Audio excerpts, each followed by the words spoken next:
A cantora Taylor Swift declarou apoio à candidatura de Kamala Harris. A campanha democrata espera que a estrela do pop incentive os jovens a votar. O Marcelo Favalli chega aqui nos nossos estúdios e traz as informações. Tudo bem, Favalli? Boa noite para você. É um apoio que pode atrair jovens, atrair pessoas que não são muito ligadas à política, né? Bem-vindo. Boa noite, Tiago. Boa noite a todo mundo que nos acompanha. É o seguinte, a palavra agora é engajamento. Vamos ver num mapa aqui para todo mundo entender o que eu tô falando. É o seguinte, antes, um dado muito importante, só para explicar a dinâmica da eleição americana, que é bastante diferente das eleições no resto do mundo, em especial aqui no Brasil.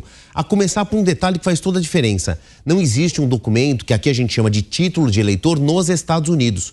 O americano tem que sempre se registrar para aquela determinada eleição. Agora ficou mais fácil com um aplicativo para celular, também um site na internet, mas em via de regra, cada eleitor acima de 18 anos que quiser depositar o seu voto esse ano, a eleição do dia 5 de novembro, ele tem que procurar o que a gente chamaria aqui de junta eleitoral para se registrar. E é justamente aqui que eu montei um mapa com essa difusão de cores para mostrar um dado importante, principalmente para os democratas que querem chamar essa militância mais jovem, aquele jovem adulto que em geral pende mais para ser democrata do que o conservadorismo dos republicanos. Nesse mapa é o seguinte, a queda do registro de eleitores chamados jovens adultos entre 18 e 29 anos, numa comparação entre novembro de 2020, quando houve a última eleição, que deu vitória a Joe Biden contra Donald Trump, e agora o último dado de julho de 2024. Quanto mais amarronzado, mais avermelhado estes estados, é que houve maior queda entre eleitores jovens adultos que, por enquanto, não se registraram para votar.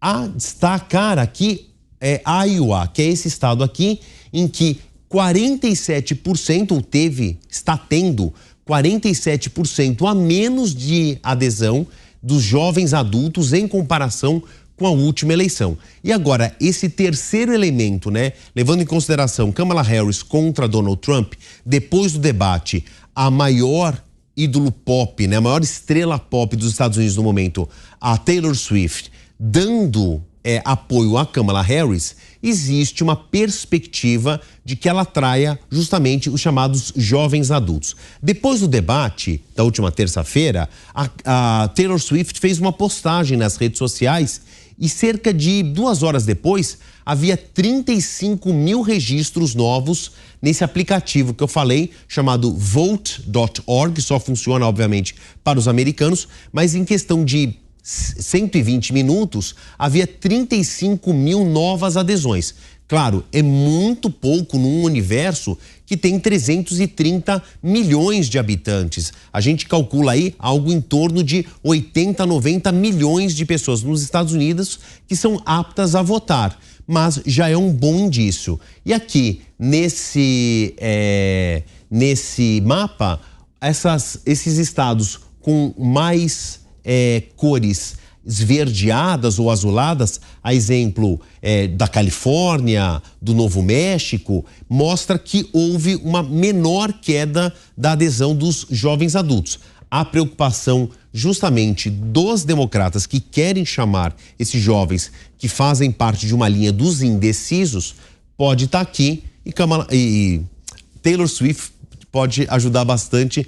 Kamala Harris, meu amigo Tiago Berraich. Inclusive a gente tem aqui até a postagem que ela fez, a gente está acompanhando. Essa é a postagem, logo depois tem o gatinho nos braços da Taylor Swift, que é um detalhe importante. Essa postagem, ela vem justamente logo depois do debate da última terça-feira, como eu havia explicado. E surge ali uma frase que até agora, nós estamos no sábado, ainda ecoa no imaginário dos americanos e está sendo replicado pela imprensa, que foi o Donald Trump ter dito que numa pequena cidade em Springfield, no estado de Ohio, a questão da pobreza está tão periclitante, está tão ameaçadora, que supostamente imigrantes que saíram do Haiti estariam comendo cães e gatos, chegaram num extremo da miséria, no extremo do desespero por causa da extrema pobreza, que estariam roubando cães e gatos, animais domésticos, dos vizinhos para comer. Então ela escolhe uma imagem dela ali, teoricamente protegendo um gatinho e anunciando o seu apoio à Kamala Harris e ao Tim Walz, que é o candidato a vice-presidente na chapa da Kamala Harris. A gente já percebeu que houve um engajamento maior dos jovens, mas ainda é cedo para a gente saber se ela vai criar alguma diferença. Levando em consideração que os dois candidatos estão tecnicamente empatados nas pesquisas de opinião, um com 48, outra com 42, às vezes com 45, 46%, mas dentro de uma margem de erro, somando as duas preferências dos eleitores, a gente está perto dos 90% daqueles eleitores que se declaram aptos a votar no dia 5 de novembro e que dizem que vão votar no dia 5 de novembro. Numa conta rápida, estão faltando 10% para completar os 100%. E é justamente essa pequena faixa de indecisos que vai definir aí o próximo presidente dos Estados Unidos. Qualquer agente externo que ajude a trazer esses indecisos é ponto para os democratas ou ponto para os republicanos, Thiago. Daqui a pouquinho você volta no Jovem Pan Internacional. Na sequência, e não coincidentemente, vamos falar dessa questão, né? Vamos esmiuçar o que foi o debate, essa questão aí dos cães e gatos sendo devorados, teoricamente, segundo Donald Trump, em Springfield, Ohio. Como é que essa imigração ilegal dos haitianos mexeu com o debate, está mexendo com a economia. Vamos falar também do Peru pós a morte de Alberto Fujimori, um ditador que governou o país entre 1990 e o ano 2000, e criptomoedas mexendo com a economia na América Latina. Convido todo mundo a acompanhar logo na sequência Jovem Pan Internacional. Estaremos te acompanhando. Bom Obrigado. Fim de semana para você.